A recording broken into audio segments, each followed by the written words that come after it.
Hi, okay, in the last 24 hours, I've had a lot of DMs and comments asking me about how to create a high quality depth map for Facebook's new 3D function. So, I'm going to make this video, I'm going to talk you through how to do it. We'll all make a creepy 3D model, and then we can all collectively get it out of our systems, and then we can get back to doing some photography. Now, you may have seen depth maps that look kind of like this one, and these are great for shots taken with a wider lens at some distance with multiple subjects, where the simple planes can move by each other and give that cool parallax effect. And at first, I believe that the effect used maybe just a handful of usable planes within the algorithm, but it seems as though potentially it actually recognizes up to 256 levels of depth. Now, that's a lot of depth. This means we can make some pretty wild depth maps, and the one I'm demonstrating here is just the first I've attempted, with more time and patience and images that even better suit 3D. Perhaps even with 3D depth maps rendered in 3D creation software, which I believe will take us even further, we could see some truly stunning work with this, even if it does seem a little bit gimmicky right now.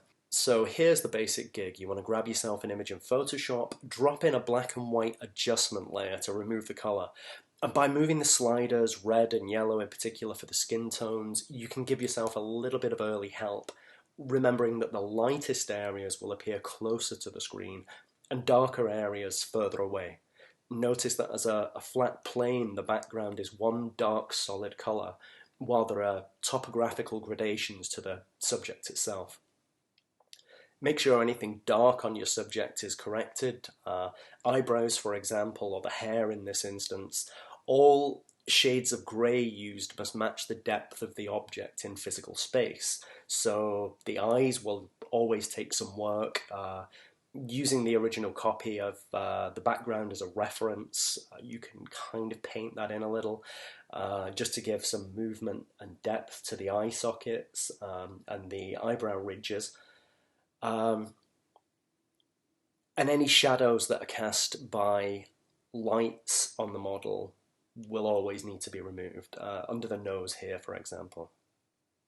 Now, to prevent any breakages and clipping in your final 3D model, I would highly recommend using the pen tool for all of your selections, as you'll see I've used quite clearly here with the jawline and the bow tie in particular.